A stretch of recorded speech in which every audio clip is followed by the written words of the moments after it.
love. Every man on this planet is taking his initiation in love. A new commandment I give unto you, that ye love one another. Ouspensky states in Tertium Organum that love is a cosmic phenomenon and opens to man the fourth dimensional world, the world of the wondrous. Real love is selfish and free from fear. It pours itself out upon the object of its affection without demanding any return. Its joy is in the joy of giving. Love is God in manifestation and the strongest magnetic force in the universe. Pure, unselfish love draws to itself its own. It does not need to seek or demand. Scarcely anyone has the faintest conception of real love.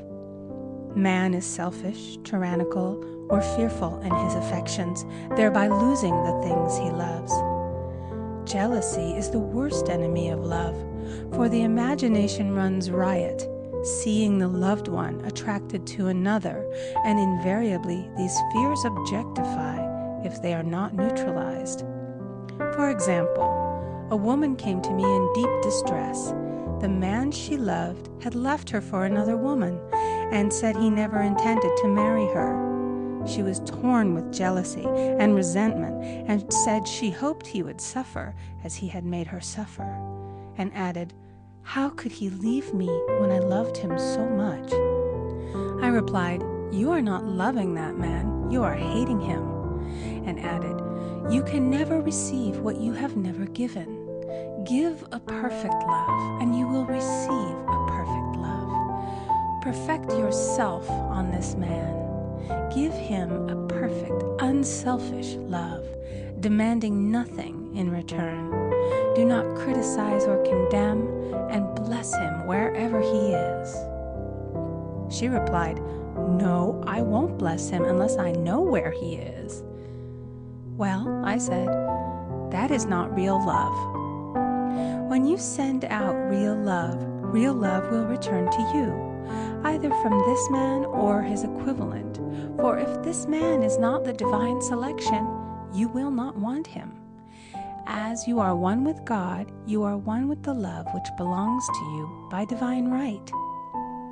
Several months passed, and matters remained about the same, but she was working conscientiously within herself. I said, "When you are no longer disturbed by his cruelty, he will cease to be cruel, as you are attracting it through your own emotions." Then I told her of a brotherhood in India who never said good morning to each other. They used these words, "I salute the divinity in you." They saluted the divinity in every man and in the wild animals in the jungle, and they were never harmed, for they saw only God in every living thing. I said, "Salute the divinity in this man and say, I see your divine self only. I see you as God sees you, perfect, made in his image and likeness." She found she was becoming more poised and gradually losing her resentment. He was a captain, and she always called him the Cap. One day she said suddenly, "God bless the Cap wherever he is." I replied, "Now that is real love, and when you have become a complete circle and are no longer disturbed by the situation, you will have his love or attract its equivalent." I was moving at this time and did not have a telephone, so was out of touch with her for a few weeks, when one morning I received a letter saying, "We are married." At the earliest opportunity, I paid her a call. My first words were, "What happened?"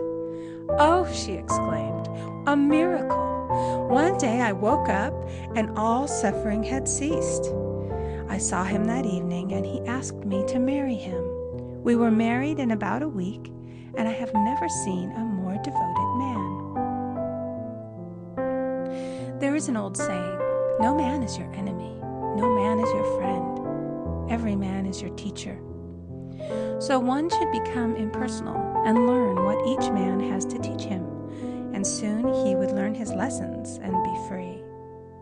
The woman's lover was teaching her selfish love, which every man sooner or later must learn. Suffering is not necessary for man's development. It is the result of violation of spiritual law, but few people seem able to rouse themselves from their soul sleep without it. When people are happy, they usually become selfish, and automatically the law of karma is set in action. Man often suffers loss through lack of appreciation. I knew a woman who had a very nice husband, but she said often, "I don't care anything about being married, but that is nothing against my husband. I'm simply not interested in married life." She had other interests and scarcely remembered she had a husband. She only thought of him when she saw him. One day her husband told her he was in love with another woman and left. She came to me in distress and resentment. I replied, "It is exactly what you spoke the word for. You said you didn't care anything about being married, so the subconscious worked to get you unmarried." She said, "Oh yes, I see. People get what they want and then feel very much hurt." She soon became in perfect harmony with the situation and knew they were both much happier apart. When a woman becomes indifferent or critical and ceases to be an inspiration to her husband, he misses the stimulus of their early relationship and is restless and unhappy. A man came to me dejected, miserable, and poor. His wife was interested in the science of numbers and had had him read. It seems the report was not very favorable, for he said, "My wife says I'll never amount to anything because I am a 2. I replied, "I don't care what your number is. You are a perfect idea in divine mind, and we will demand the success and prosperity which are already planned for you by that infinite intelligence." Within a few weeks, he had a very fine position, and a year or two later, he achieved a brilliant success as a writer. No man is a success in business unless he loves his work.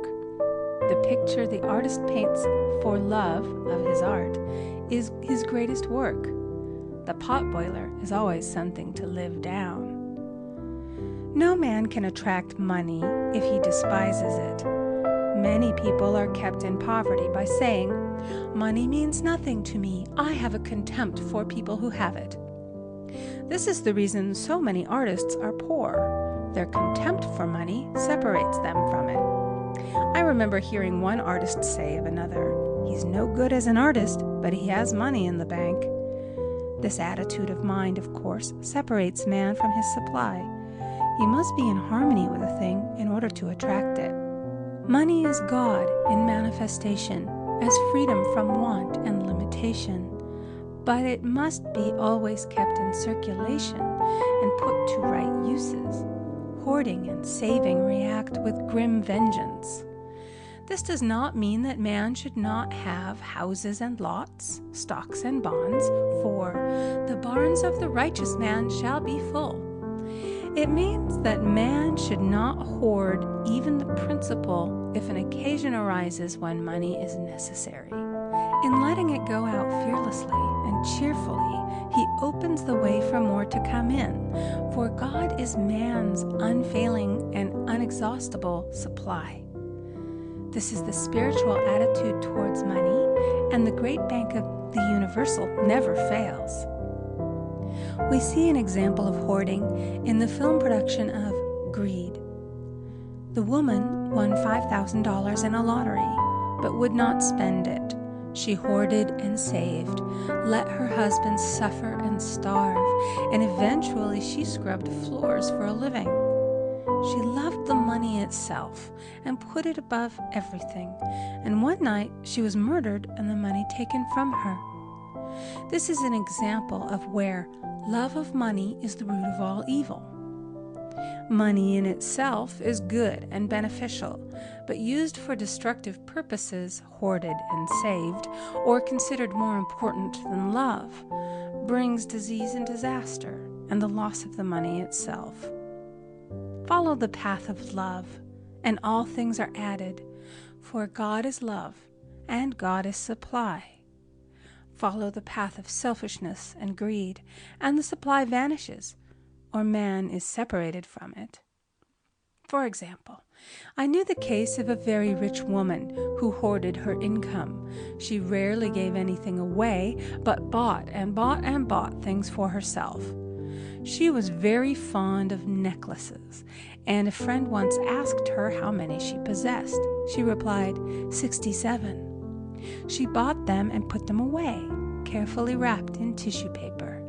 Had she used the necklaces, it would have been quite legitimate, but she was violating the law of use. Her closets were filled with clothes she never wore and jewels which never saw the light. The old woman's arms were gradually becoming paralyzed from holding on to things, and eventually she was considered incapable of looking after her affairs, and her wealth was handed over to others to manage. So man, in ignorance of the law, brings about his own destruction. All disease, all unhappiness come from the violation of the law of love. Man's boomerangs of hate, resentment, and criticism come back laden with sickness and sorrow. Love seems almost a lost art, but the man with the knowledge of spiritual law knows it must be regained, for without it he has become as sounding brass and tinkling cymbals. For example, I had a student who came to me month after month to clean her consciousness of resentment. After a while, she arrived at the point where she resented only one woman, but that one woman kept her busy. Little by little, she became poised and harmonious, and one day, all resentment was wiped out. She came in radiant and exclaimed, "You can't understand how I feel. The woman said something to me, and instead of being furious, I was loving and kind. And she apologized and was perfectly lovely to me. No one can understand the marvelous lightness I feel within." Love and goodwill are invaluable in business. For example, a woman came to me complaining of her employer.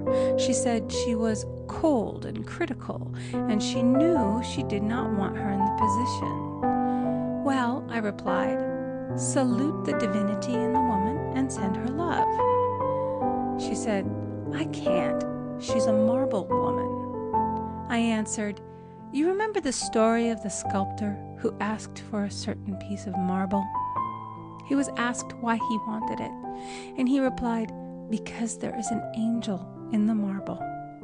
And out of it he produced a wonderful work of art." She said, "Very well, I'll try it."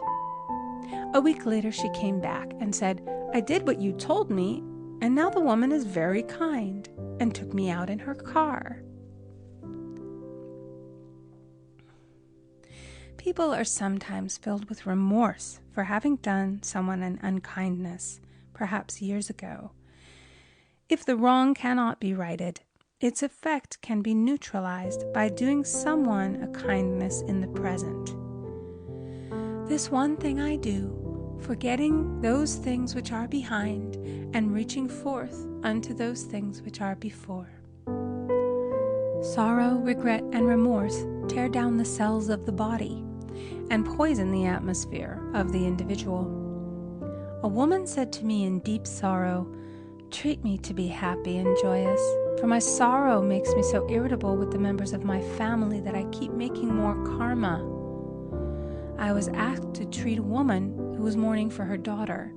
I denied all belief in loss and separation and affirmed that God was the woman's joy, love, and peace. The woman gained her poise at once, but sent word by her son not to treat any longer because she was so happy it wasn't respectable. So, mortal mind loves to hang on to its griefs and regrets. I knew a woman who went about bragging of her troubles, so of course she always had something to brag about. The old idea was if a woman did not worry about her children, she was not a good mother. Now we know that mother fear is responsible for many of the diseases and accidents which come into the lives of children. For fear pictures vividly the disease or situation feared, and these pictures objectify if not neutralized. Happy is the mother who can say sincerely that she puts her child in God's hands and therefore knows that he is divinely protected. For example, a woman awoke suddenly in the night, feeling her brother was in great danger. Instead of giving in to her fears, she commenced making statements of truth, saying, "Man is a perfect idea in divine mind and is always in his right place. Therefore, my brother is in his right place and is divinely protected."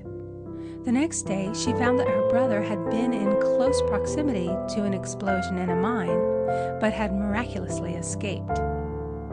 So man is his brother's keeper in thought, and every man should know that the thing he loves dwells in the secret place of the Most High and abides under the shadow of the Almighty. There shall no evil befall thee, neither shall any plague come nigh thy dwelling. Perfect love casteth out fear. He that feareth is not made perfect in love, and love is the fulfilling of the law.